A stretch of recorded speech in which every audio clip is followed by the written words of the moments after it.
Now, with your back to your tests, Kevin, because we've managed to talk about almost everything except your tests tonight. Not by design, just turned out that way. It's interesting to always chat. You probably, with so many companies, 30 or 40 companies in your tests, they might all kind of blur into each other a little bit, and that's understandable. But from our own evolutionary point of view, was there anything about WPX that you found you thought that could be better? Those guys could improve this or that thing? I mean, it's a good question, and I can see your interest in that question specifically. We always want to improve. Yeah, I mean, from a performance standpoint, you guys have been earning the top tier marks in my benchmarks, I think, from the first time you participated, if I'm not wrong. On my little historical chart, it only shows the last 3 years, and it's all top tier marks. So on the performance standpoint, it seems pretty good. There's always room to get faster, and that was another interesting thing to see. I keep thinking every year that we're going to hit a performance plateau. How much faster can hosts really get?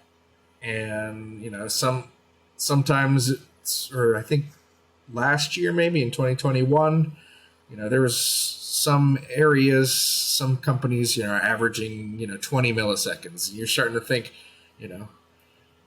this has got to be plateauing soon, right? And then this year, I think some of the fastest speeds were sub 7, and you're like, I guess not. Yeah. And so, sure, it can be pushed that direction.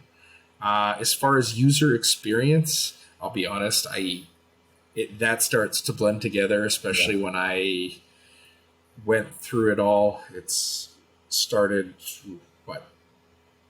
about 9 months ago. I think we started in January this year. So it's a hell of a lot of work.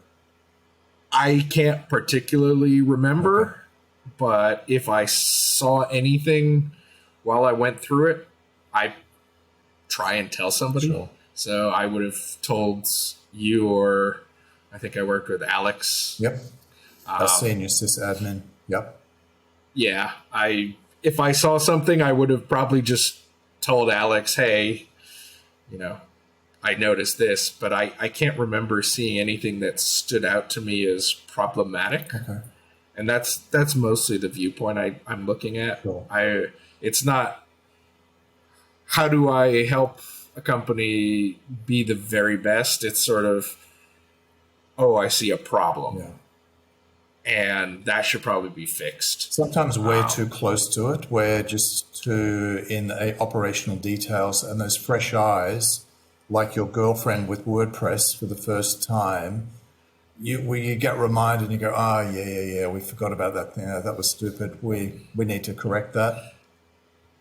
Yeah. So do you do any sort of user testing or? Yeah, we do, and a lot of surveys and all of that. But under the hood, we're making a lot of technical changes, more and more of our own code, our own development team, to give us that flexibility that we want. Yeah, really important. Maybe I should ask an interview question here. Yep.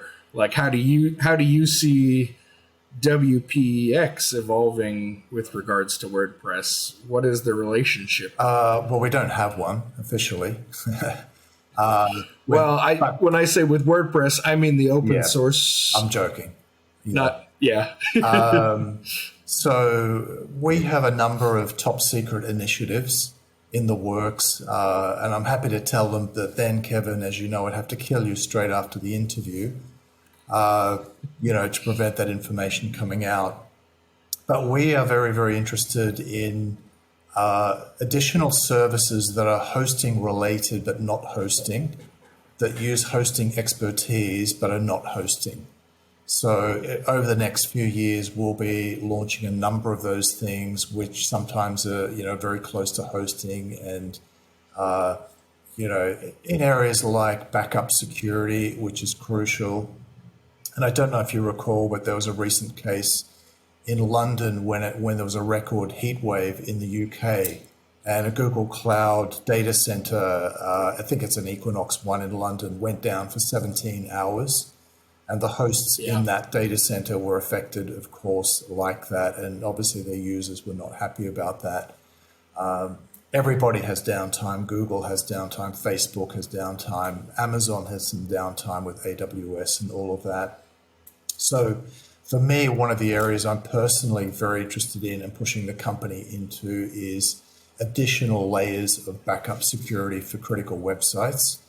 And again, here's where the CDN might well play a big part in that. But I think if you have a site that it's really critical, and I'm not talking about the Pentagon or NASA, but it could be just an e-commerce site that's earning great money for you, for a little bit of additional cost, you have kind of bulletproof backup security on that. A lot of it automated, constantly checking that the site is live, things like that. Companies like Securi, which is a GoDaddy-owned company, and they have a big base here, support base here. I'm not sure they're doing an amazing job. There may be opportunities closely related to their work, things like that. So hosting expertise, some web security expertise will be probably branching into in the future.